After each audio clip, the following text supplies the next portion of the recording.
Yeah. Yeah. So look.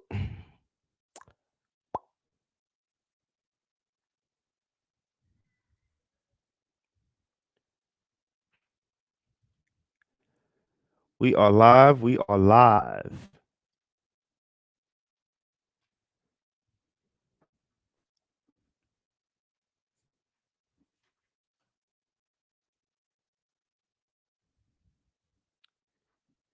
Give it some time.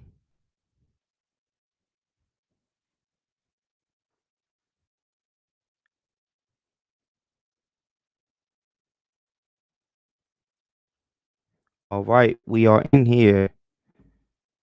We are in here. So, guys, as people start to join, I will have the chat box open. If you have any questions, comments, concerns, I will be able to answer that at the end. All right. So, today we are covering how to measure your wealth. So before we get started, my name is Kenyon Sellers. I am a master of wealth and prosperity. And again, today we are covering how to measure your wealth. I will be covering the top two things that you want to do and the top two things that you want to measure in order to build your wealth. So again, if you got any questions, comments, concerns, drop them in the chat. I will get to those as I cover these two things. Today I'm covering net worth and cash flow. Net worth and cash flow. And if you're on Facebook or YouTube, share this to somebody. Get somebody else on here to get this information.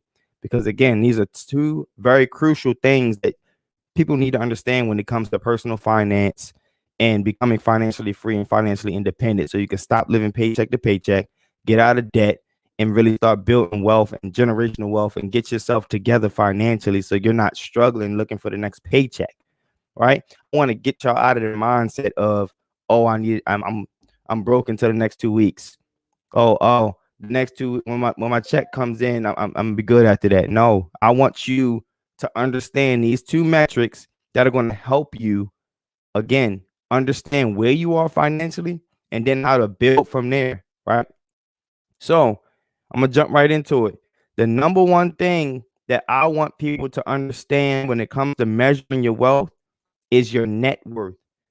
When you look up celebrities and you look up famous people and you look up, you know what I mean, Jeff Bezos and Steve Jobs and Elon Musk, it says that they are a billionaire. What does that mean, though? That's what I'm trying to get across to you guys today. So when they say somebody's a billionaire, that basically means that they own X amount of dollars worth of stuff and they owe X amount of dollars to the bank or mortgage or whatever the case may be. So that doesn't mean they have $1 billion worth of cash. They can have 2 billion in cash or $2 billion worth of assets. But on the flip side, they probably owe $1 billion in liabilities. So their net worth between what they own and what they owe is $1 billion. That's what makes them a billionaire, not the money that they have in the bank account. So I can have $50,000 in a bank account and owe $200,000.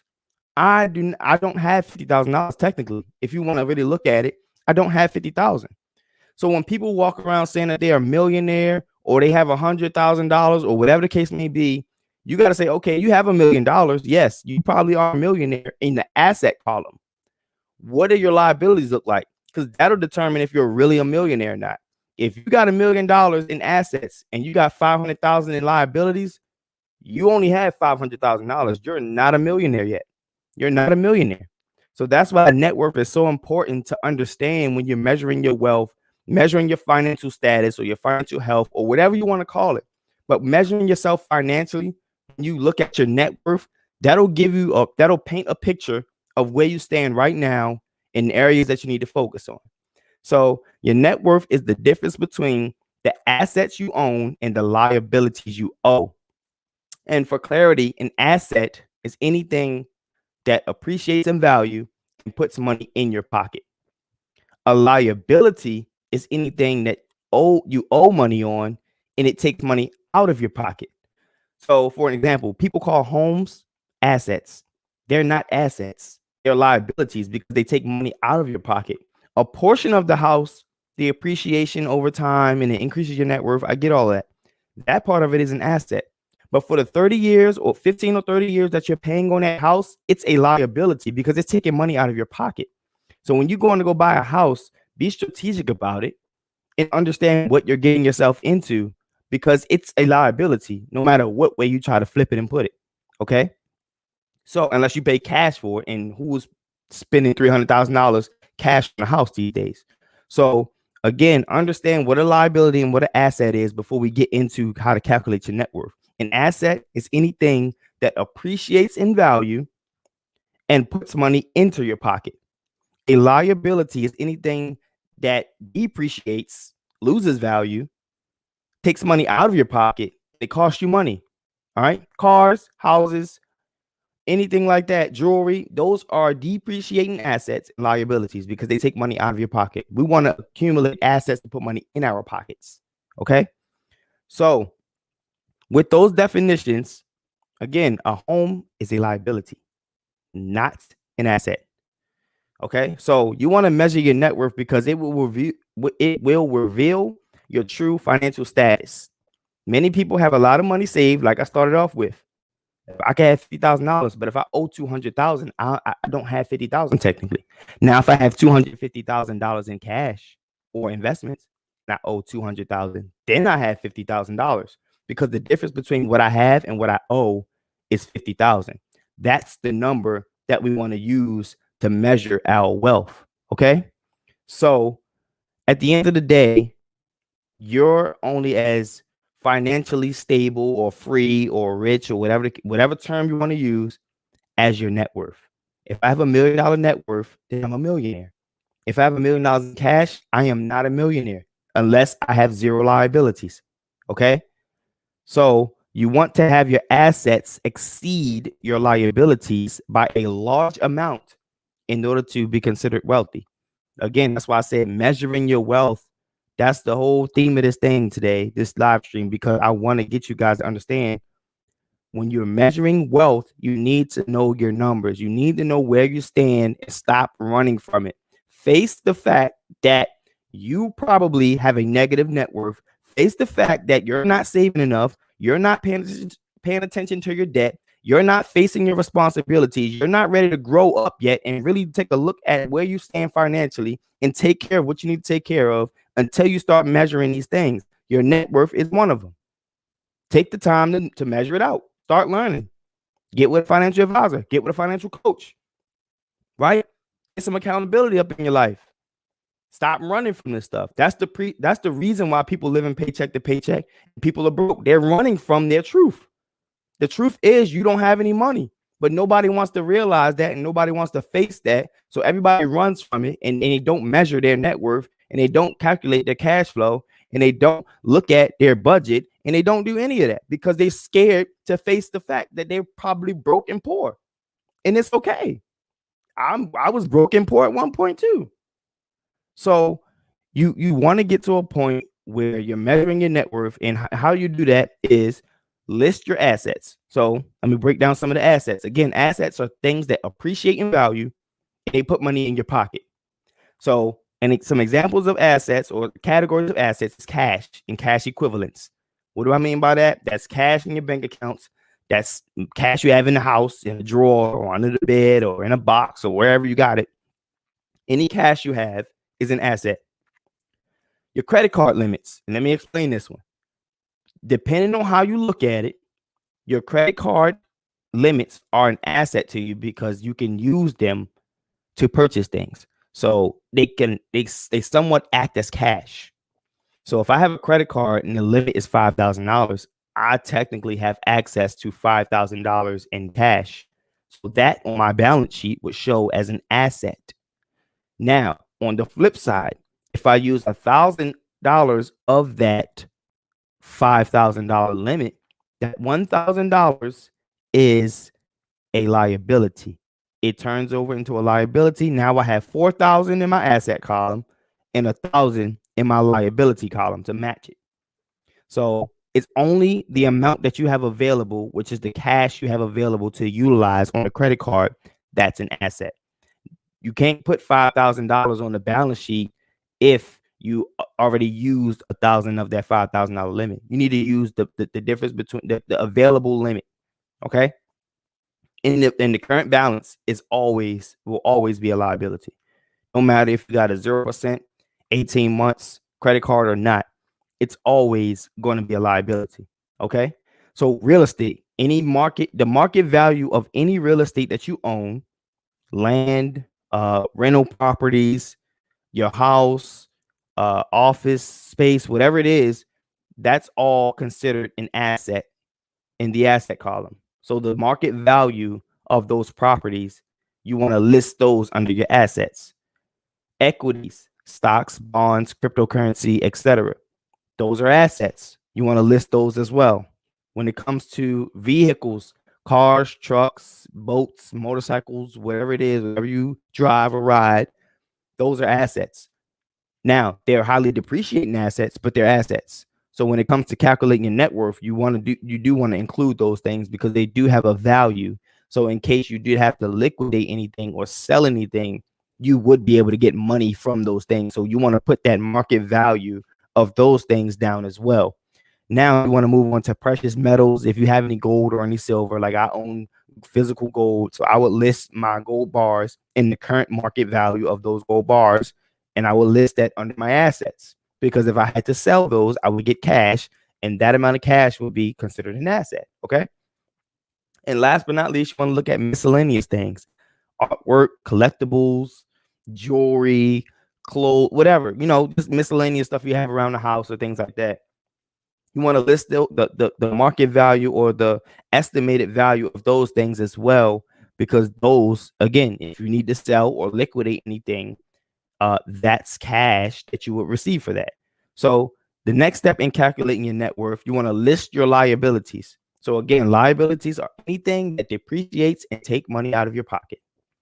Student loans, big liability of millennials. The average millennial has about 30,000. I'm one of them, in student loan debt. Okay, so list it, face it. This is all about facing your reality. Facing your financial reality is of the utmost importance right now, so that we can understand where we are financially and stop running from where we are financially. Okay. So the next thing you want to do is list your mortgage. If you have a mortgage, you want to list that. Okay. You want to list your mortgage. If you have a mortgage, list it. Okay. If you have a car loan, list your car loan. Credit card balances, payday loans, medical bills, anything that you owe, it depreciates and it takes money out of your pocket. That's what you want to list as your liability. Okay. So let me start all over. We have assets, we have liabilities. Okay. You want to calculate your net worth. You want to list all of your assets. Those are the things you own and the things that appreciate with time. Okay. Cash, credit card limits. Again, let me explain that one. Credit card limits. Again, the available cash that you have on your credit card is considered an asset because it's cash that you have available at your disposal.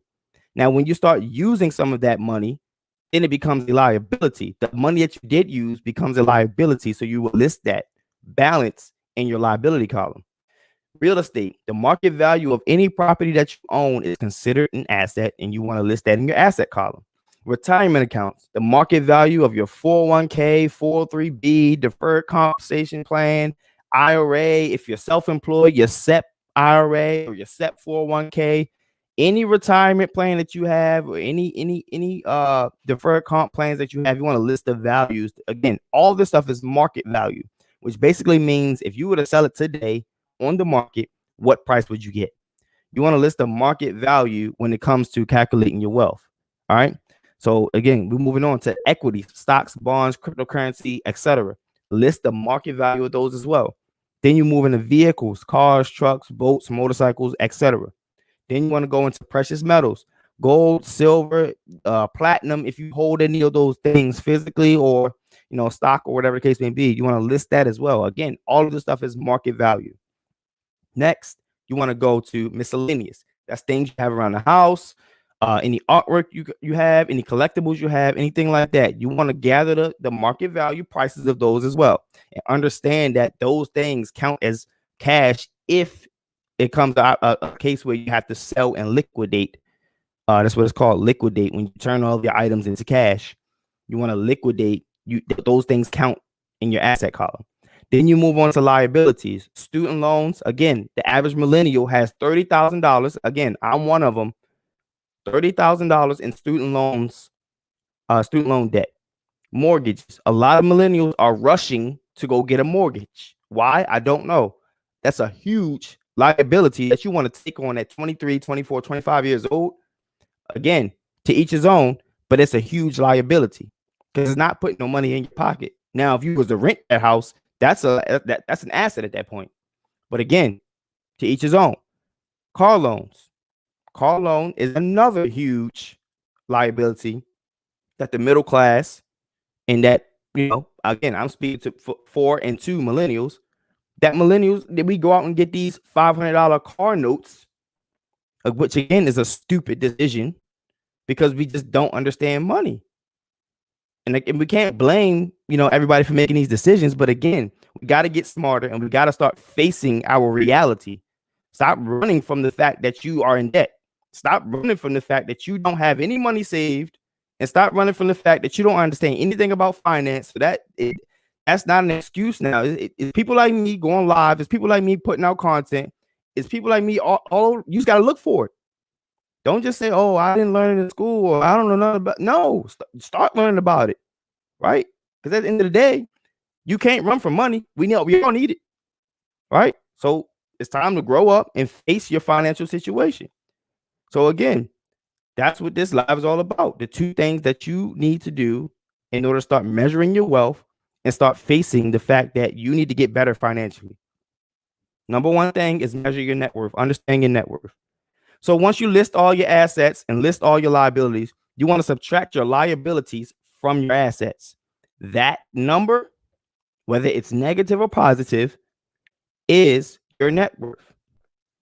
It oftentimes, and most likely probably, is negative for a lot of people, because most people think because they have money saved and they have a car and a nice house and stuff like that, that they're doing well financially.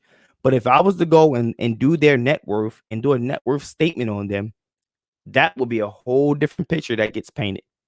Because again, a lot of people are running from the fact that they owe liabilities and that they owe a lot of money in all these different places.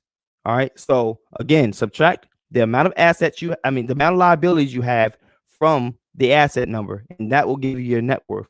So if I have $10,000 total between my cash, 401k, everything like that, and then I have mortgages, student loans, X, Y, and Z that total up to 8,000, I take my 8,000 and subtract it from 10,000, and now I have a net worth of 2,000. Let's flip that around.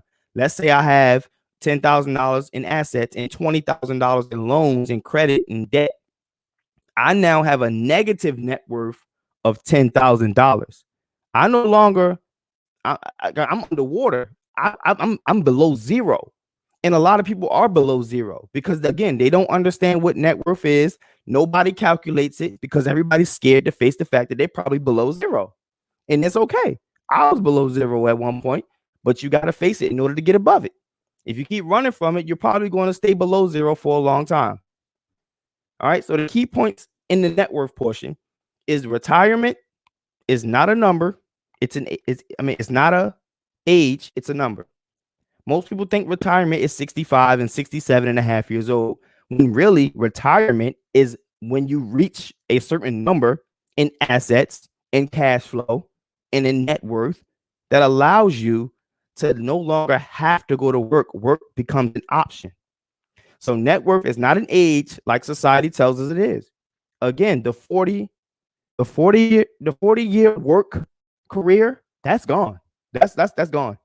That's seriously gone. That's been gone for at least about 5 or 10 years now. It's becoming more and more prominent that it's gone, but it's been gone for a while now. So we got to get into the financial advice and the financial situation of not just the United States, but the world is now at a point where we need to understand this even more than ever, because you're not about to have a job for 40 years. You're not about to have a job for 20 years because the way competition and the way business is running now, business is changing so fast and the economy is changing so fast that you're not about to have that job that's paying you very well right now. You're not about to have that job for 20, 30, 40 years. So you need to figure this out, figure out how to increase your assets and increase your cash flow. So that way you're not dependent on retiring at 65 or 67 or whatever age that they put out there, and that you can retire whenever you want to because you have the option to work or not, because you understand that you built enough net worth and you built enough cash flow. All right. So retirement is a number, not an age. And net worth shows you how far you or how close you are to that number. So that's why calculating net worth is so important. Number two, knowing your net worth is a beginning step and not the end. So again, we're about to get into the second wealth measurement. But again, net worth is the first thing that you want to calculate when it's come time to start measuring your wealth, right? So knowing your net worth is a beginning, not the end of understanding where you are financially and building wealth. Number three, your net worth shows you where you are currently. Again, that's why it's a beginning step. It's the current situation. It's not your situation in 6 months, 12 months, or 2 years, 5 years. It's your current situation right now.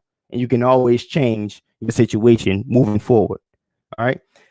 Net worth shows you what areas you need to focus on. For example, if I have $10,000 in assets and $30,000 in liabilities, then I should probably focus on reducing my liabilities so that way my net worth starts to grow. But the problem with that is that's a general statement. If somebody has student loans and they're deferred and they don't have a payment right now and the interest isn't accruing right now, then it probably would make sense for that person to increase their assets because their liabilities isn't really hindering them in their current situation. But that's just one scenario. That's why getting a financial advisor and getting financial planning or a financial coach is so important, because your situation, you can't just go out here and Google or YouTube how to do and it come up and it applies directly to your situation. Some of the stuff applies, but you got to be able to take the information and apply it to your situation. That's the difference between going out here and learning it on your own and getting help in doing it. Okay. If you got the aptitude and the attitude and the drive and motivation to go out here and learn it and learn how to apply it to your own situation, then fine. You don't need a financial advisor or financial planner. But most people are not in that situation. Most people are rather focused on their life and focus on their career and making money and then hire somebody to do it. That's the smart thing to do. Because again, I can say, go out here, hey, everybody needs to increase their assets. But if you have $50,000 in debt and it's costing you $1,000 a month, you ain't about to build no assets unless you're making a whole lot of money. And most people ain't doing that.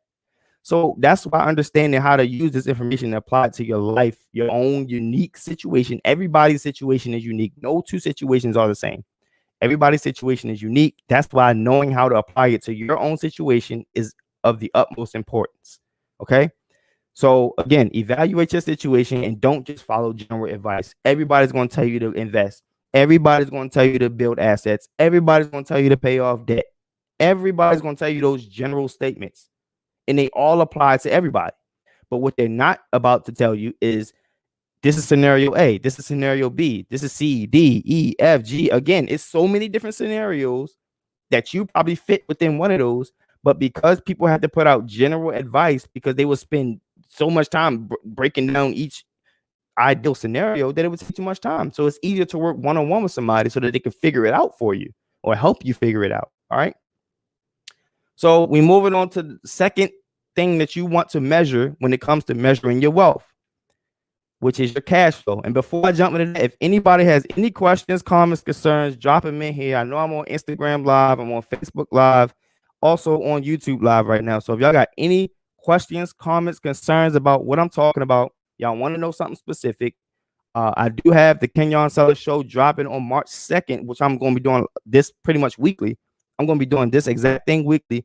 The difference is sometimes I'll be on Instagram Live, sometimes I won't be. Okay, so Facebook Live and YouTube Live is my main avenues of where I'll be doing this. Again, I'm doing Instagram Live tonight as a courtesy because, again, I did it last minute, and I want to give people this information. But if y'all have any questions, comments, concerns about any of this, please drop them down in the chats, and I'll get to them. All right. So number two, you want to, number one, net worth. Know your net worth. Stop running from it. face the fact that you're probably under zero, face the fact that you probably have too much debt and you're trying to keep up with the Joneses. All right, let's grow up today. Number two, you want to measure your cash flow. And cash flow has two parts. All right. So cash flow is your incoming and outgoing cash each month or each year or whatever time frame you put on it, quarter, whatever. So if I make $2,000 a month, no, I make $3,000 a month and it costs me $2,000 to live. My cash flow is my net cash flow is $1,000. So the net cash flow is the important piece here. Again, if I make $3,000 and I spend $2,000 every month to take care of me living, eating, whatever the case may be, I have a positive net cash flow of $1,000. Now let's reverse it, which is the situation that most people are in. If it costs me $3,000 to live every month and I make $2,000 a month, I have a negative net cash flow of $1,000. So that means I'm behind every month. And what does that lead to? Paycheck to paycheck. Okay. And most people can probably relate to that because you're spending entirely too much money and you're not bringing in enough cash flow. So that's the first part of cash flow, making sure you're bringing in enough money and you're not letting too much of it leave. The second part of it is making sure that net cash flow, the difference between how much you're bringing in and how much you're spending, is large enough to allow you to build wealth in the first place. Is large enough to allow you to increase your net worth in the first place. So again, cash flow has two parts. The incoming cash flow, your income, the money you got coming in, business, work, job, side hustles, whatever it is, all the money you have coming in each month. And then your bills, your expenses, your debts, everything, that's your outflows. Okay, so that's the first part of cash flow, your inflows and outflows. The second part is your net cash flow, which is the important measurement here. The most important measurement here is the net cash flow, because you can make $10,000 a month and only spend $3,000 or $4,000, and you could probably live as lavishly as you want off $4,000 a month, but you got $6,000 in net positive net cash flow, which is great to build wealth. So again, it's not always how much you're spending, because you can spend as much as you want when you make as much as you want, right? When you make enough and you have a positive net cash flow, you can spend what you want to spend and still be able to build wealth. All right. So that's why I say cash flow is the second most important thing when it comes to measuring your wealth. The first thing is net worth, because that tells you where you are right now financially on paper. It tells you where you are financially. I can have $1 million and walk around and call myself a millionaire, but if I owe $500,000 in liabilities and debt, I am not a millionaire. I'm a $500,000 because I owe $500,000 to somebody and to some people.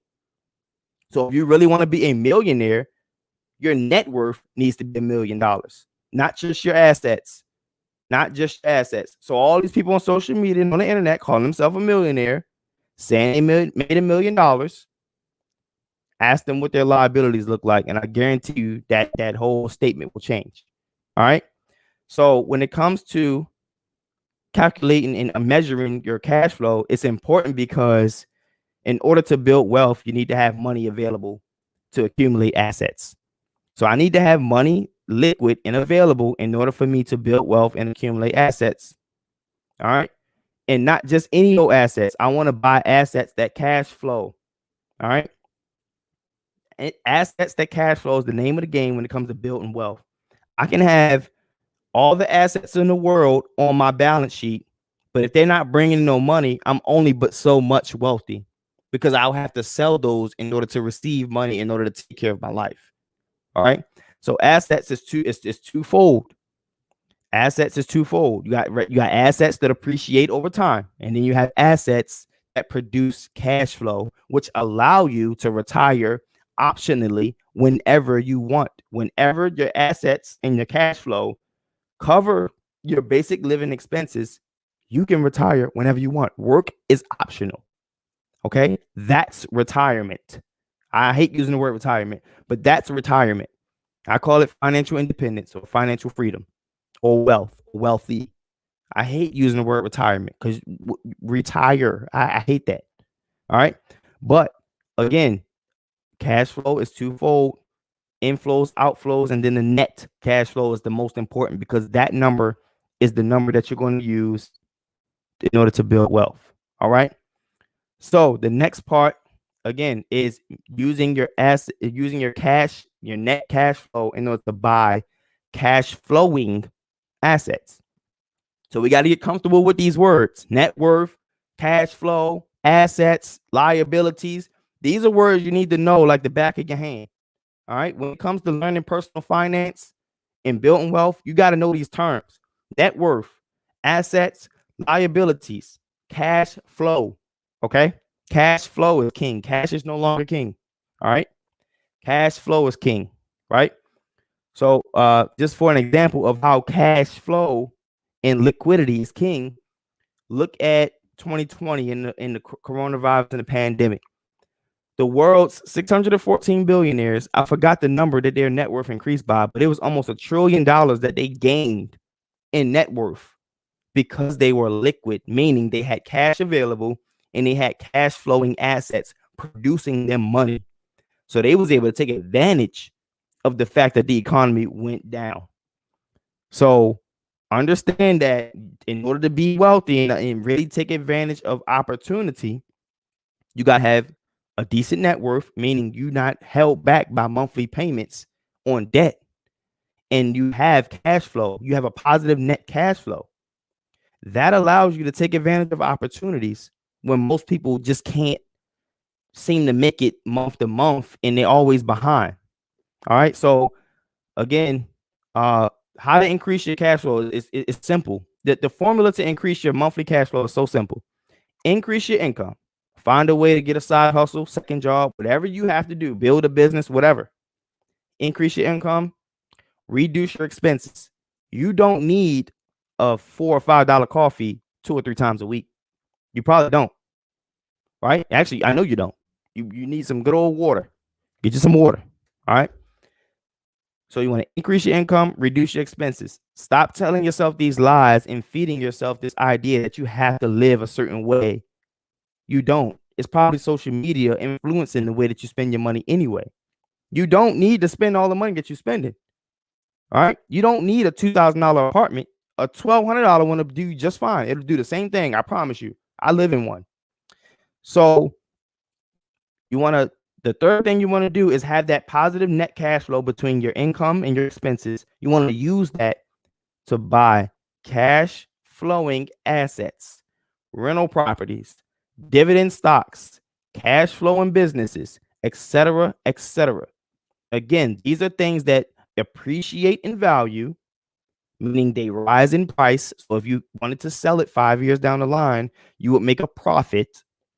And they also produce money monthly or quarterly.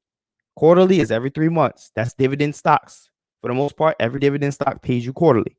So if I buy AT&T stock, they may pay me in March, they may pay me in July, they may pay me in like September, and then they pay me again at the end of the year. They pay me 4 times a year, a check, which is called a dividend, because I own a part of the company. I'm an owner. They give me my profits. Rental property. Everybody understands how rent works because most of us rent. We pay a landlord. The landlord received the check. Most people who are landlords just own the property and have a property manager. They're sitting back collecting checks. That's the side that we need to get on, because that's going to be the retirement in 40 years. It won't be a 401k from a company that we put time in with. It won't be that no more. So we can let go of that idea if you still have it. You can also let go of the idea that you need to build a business or be an entrepreneur in order to build wealth as well. You don't. You just need to have some type of money coming in, have very little expenses going out, and use that difference to buy assets and create wealth. That's the game plan. And it's that simple. It's that simple. It's not this fancy Forex, cryptocurrency, Bitcoin, all this fancy talk. It's fine if that's a portion of your wealth building. If that's 10% of what you're doing to build wealth, that's completely fine. I have no problem with that. The problem lies in when people are spending thousands, hundreds and thousands of dollars each and every month to do to trade and to try to flip and make quick money, without even understanding this stuff right here, net worth and cash flow. Ask them about net worth and cash flow, and see whose net worth is increasing every month and whose cash flow is increasing every month, and then maybe they can be respected. But until people start talking about that, it's all noise. It's all noise. So you want to get on this side of the coin where you are, again, tracking your net worth, writing it down. That's your assets minus your liabilities. Your net worth shows you where you are financially. Then you want to get on the side where you're learning about cash flow. How much money do I have coming in? How much money do I have going out? And what's the difference? And then what am I doing with that difference? All right, because most people have a positive net cash flow, but they end up spending it because they don't have nothing to do with it.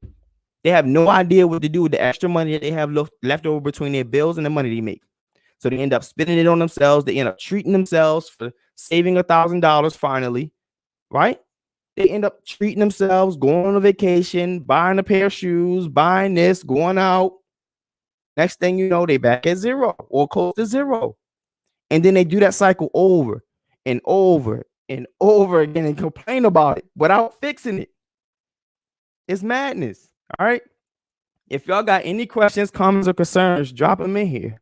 Let me see what I got on Instagram. Somebody said the great financial, yes. The financial independence number. It lets you know when can you retire. Again, I hate the word retire. Cash flow is king. Yes, it is. Cash flow is king, not cash. All right. If I have $5,000 in cash flow coming in every month, I can retire when I want because I only need about $2,000 to live. And then I still got $3,000 left over to invest. I don't have to work at that point. Right? Cash flow is king. Liquidity, yield, access to opportunity. Again, y'all are hitting it on the nose. I was very liquid when the market first crashed in March of 2020 when the pandemic first hit. So I had about 25,000 in physical cash because I was doing this thing I created called the Cash Stash Challenge, in which you do 100 of each bill. Let me actually show y'all. So I would do a stack of each bill. So this is ones. I would do ones, fives, tens, 20s, 50s, and hundreds. It in total, when you do each stack, it equals $18,600 because you got ones, fives, tens, 20s, 50s, and hundreds. Total, it's $18,600. And then I just added to it. I had a couple extra $100 bills on top of that. So I had 25,000 available to take advantage of the market going down. See, most people say, why would you go in when the market's down? Because if you look at it, if you see your dream car and your dream car costs you $200,000 on a regular day, and all of a sudden the world start panicking and that dream car, the price is down to $50,000, and you have $50,000, wouldn't you go buy your dream car for $150,000 off? I probably would. So the investments work the same way. If a rental property is normally $100,000 and it brings me $1,000 a month in income, and it goes down to $75,000 because the market panics, and you have $75,000 available or access to $75,000, you're now positioned to take advantage of a market downturn. So now you have just accumulated some wealth because you are ready and you are prepared to take advantage of the market going down. So that's where liquidity yields the opportunity. I jumped in the market. I put 20,000 in. I've since increased my portfolio by a $4,000 increase, and I haven't put another dollar in since.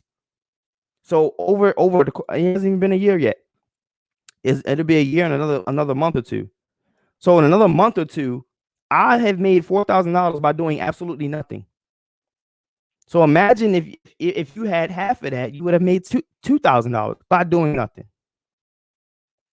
So again, understanding your net worth, understanding your cash flow, and being liquid and understanding these metrics and terms and terminology will put you in position to take advantage when an opportunity presents itself. It doesn't always have to be extreme as the coronavirus either. A regular opportunity can present yourself in a great economy. You can stumble across somebody selling their home because they need the money quick. And if you're in a position to take advantage of that, you can do that as well. Every once in a while, a particular company or something the stock may crash for some odd reason because some news may have been released that's false or something like that. Or somebody tweeted like Elon Musk and made a stock go down. That's an opportunity. It doesn't always have to be a recession. It doesn't always have to be a pandemic, right? But understanding the economy, understanding these metrics, understanding where you are financially and where your wealth is today, that will let you know if you're ready to take advantage of opportunities or not. All right. Somebody said, if they won't show the paperwork, don't give them yours. And that's on period. I tell people that all the time. When you're looking for a financial advisor, you don't have to come to me for your financial plan or financial advisor. But if you are going to hire a coach or a financial advisor or financial planner, you need to ask them, what does their financial picture look like? Like, I'm not going to go to somebody for help building my finances and their finances ain't together. Just because they work for a company, Morgan Stanley or whoever the case may be, doesn't mean that they're in a good financial position to judge my position correctly. So if I'm going to somebody, I want to know that they have a positive net worth, that their net worth is increasing. How did they build their wealth? Those are questions you want to ask. Ask them questions just like they're asking you. You have the right to do that. But we can't just sit back and accept advice all the time, because that's why the economy and that's why the world is the way it is when it comes to financial literacy and people actually building wealth.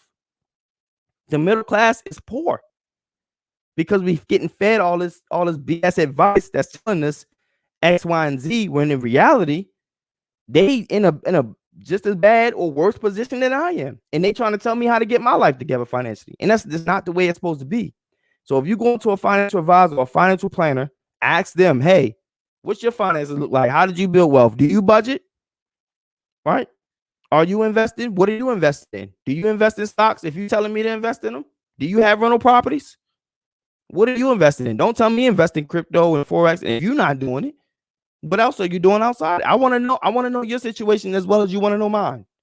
All right. If I'm going to pay you to help me, let me know what you're doing as well. You ain't got to give me details, but I at least need to understand that I'm with somebody who understands how to do it for themselves as well. All right. So again, if anybody got any questions, comments, concerns, I will be dropping my live stream. I will be doing this live stream from March 2nd until I will be doing this every week. All right. So if y'all know somebody who needs this information, this advice, etc., if you need it, hop on here every week. Again, I'll be on here weekly, starting Tuesday, March the 2nd, 6:30 to 7. I'll be on here 6:30 to 7. So about 30 to 40 minutes, 30 to 45 minutes every week. All right. And it will be a podcast attached to it. I will be having a YouTube video up afterwards. I'll have blog posts, etc., etc. Let me know what y'all need.